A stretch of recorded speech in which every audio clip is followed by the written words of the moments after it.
High, good day my friends. তোমরা সবাই ভালো আছো তো? আমরাও খুব ভালো আছি। প্রবাসী টিঙ্কু চ্যানেল থেকে তোমাদের সবাইকে অনেক ভালোবাসা অ্যান্ড শুভেচ্ছা। আজকের ভিডিওটা একটু অন্যরকম। আমার ছেলে এসেছিল কানাডা থেকে আমাদের সাথে দেখা করতে। সেটারই একটা ছোট্ট এক্সপিরিয়েন্স ভাবছি তোমাদের সাথে শেয়ার করব। দেখো লাস্ট অবধি, আশা রাখি তোমাদেরও ভালো লাগবে আজকের এই ভিডিওটা। এটা সেই দিনের ভিডিও যেদিন আমি কাজ থেকে এসে খুব মাথা ব্যথার জন্য শুয়েছিলাম। আমার হাজবেন্ড সব রান্নাবান্না করছিল, ঘর গোছাচ্ছিল, বলছিল তোমাকে কিছু করতে হবে না, সব আমি করছি, তুমি শুধু শুয়ে থাকো। সব কিছু করে তারপরে বললো আমাকে বাইরে যেতে হবে, আমার একটু কাজ আছে। সে তো চলে গেল, আমি শুয়েছিলাম। ঘুম ভেঙে গিয়েছিল দরজার নকে, কেউ যেন বাইরে থেকে নক করছিল। তাড়াতাড়ি দরজাটা খুললাম, খুলে দেখলাম ও মা, আমার ছেলে এসেছে। আমি ভাবতেও পারিনি, জানো তো। ছেলে, মেয়ে আর হাজব্যান্ড আমাকে এই সারপ্রাইজটা দিয়েছিল। এত ইমোশনাল হয়ে পড়েছিলাম যে আমার ছেলেকে জড়িয়ে ধরে শুধু কাঁদছিলাম। কতদিন বাদে ও কানাডা থেকে এলো, মনে হচ্ছিল যেন আমার প্রাণটা আমার কাছে চলে এসছে।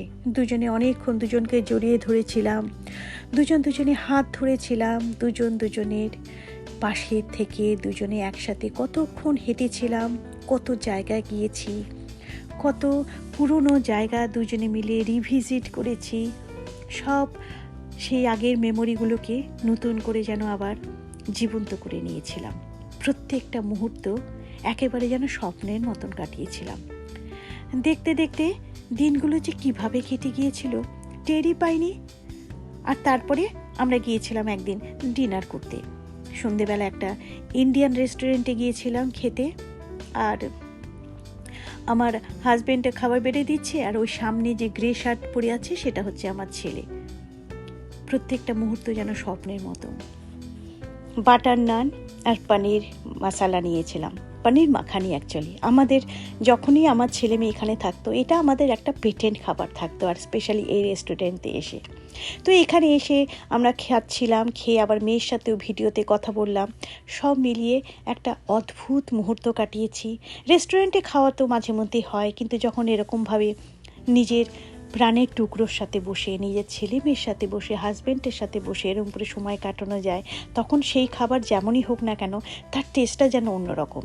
ঠিক সেরকমই একটা ফিলিংস যেন আমার মধ্যে হচ্ছিল, আমার হাজব্যান্ডের মধ্যে হচ্ছিল, আর আমার ছেলের মধ্যে হচ্ছিল। মিস করছিলাম আবার সেই সাথে সাথে আমাদের মেয়েকেও। আমার আবার ওরকম, একজন কাছে থাকলে আরেকজনকে মিস করি, দুজন দূরে থাকলে দুজনকে একসাথে মিস করি, যা হয় মা বাবাদের আর কি।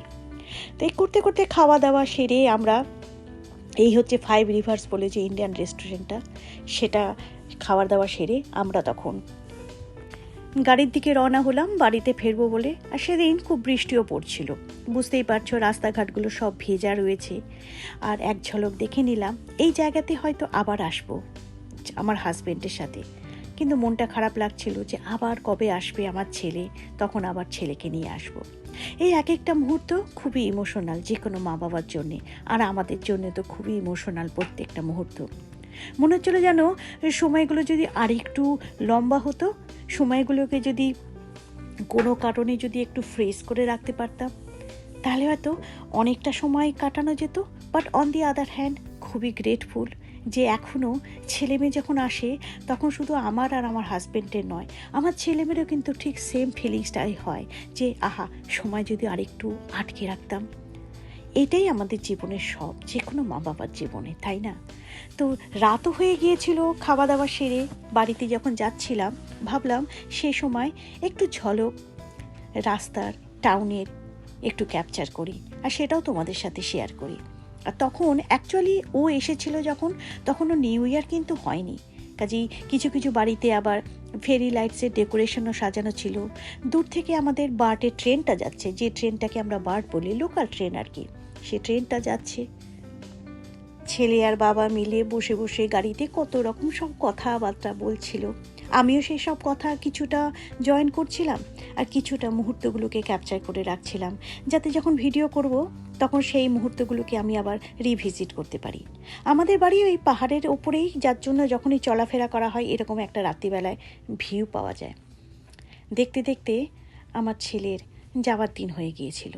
তো যাওয়ার দিন ফ্রেশ ডাল ভাত বিটের তরকারি আর ঝুড়ো আলু ভাজা এটাই বানিয়েছিলাম। হালকা খাবার খেয়ে বাড়ি থেকে ছেলে আমার বেরোবে, আর থেকে থেকে যা যথারীতি চোখ থেকে খুব জল বেরোচ্ছিল। এটা বেরোনোর সময় আমি, আমার হাজবেন্ড আর আমার ছেলের ছবি।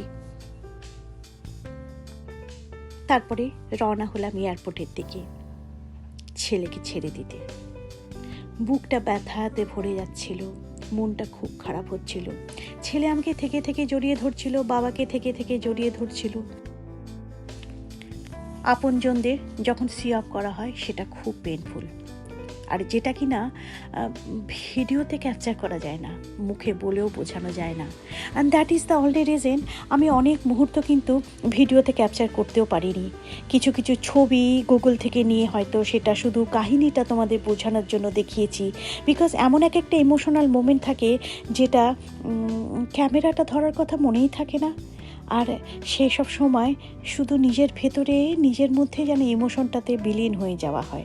I think that is very natural.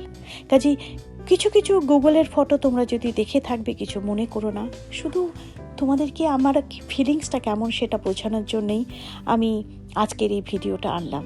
আর তখন ক্রিসমাস আসবে, যার জন্য এয়ারপোর্টে ক্রিসমাসের ডেকোরেশনও সব ছিল। আর ব্যাস এয়ারপোর্টে এসে চতুর্দিকে ক্রিসমাসের ডেকোরেশন ছিল জন্য সেগুলো একটু ঝলক আমি একটু ক্যাপচার করেছিলাম। আর আমার হাজবেন্ড আর আমার ছেলে চেক ইন কাউন্টারে গিয়েছিল লাগেজটা দেওয়ার জন্যে। আমি বাইরে দাঁড়িয়েছিলাম, বাইরে মানে চেক ইন কাউন্টারে বাইরে দাঁড়িয়েছিলাম। আর এই মুহূর্তটা সত্যি খুব কষ্টকর হয়। যে কোনো সময় যখনই আমার ছেলে আর হাজবেন্ড দাঁড়িয়ে আছে, যখনই তোমার নিজের আপনজন। আর আরেকটা কথা দেখেছো, ক্রিসমাসে স্যান্টা সেজেও একটা প্যাসেঞ্জারকে যেতে দেখেছি। আর যেটা বলতে নিয়েছিলাম, যখন কেউ আপনজন এরকমভাবে ট্রাভেল করার সময় তাকে তোমার সি অফ করতে হবে, ব্যাপারটা সত্যি খুব পেনফুল হয়। আর সেটা বারবার করে এক্সপিরিয়েন্স আমাদের জীবনে তো আমরা সব সময় করি, বাট এটাই নিয়ম। যাবে তবেই তো আমাদের কাছে আবার ওরা আসতে পারবে। এখন বাড়িতে ফিরে যাচ্ছি আমরা, আর ও ফিরে যাচ্ছে কানাডাতে ওর বাড়িতে। এনিওয়ে আজকের ভিডিওটা এখানেই রাখি বন্ধুরা। যে যেখানে থাকো ভালো থেকো, আবার আরেকটা নতুন ভিডিওতে দেখা হবে। Till then stay happy, stay healthy and stay positive. Love you all.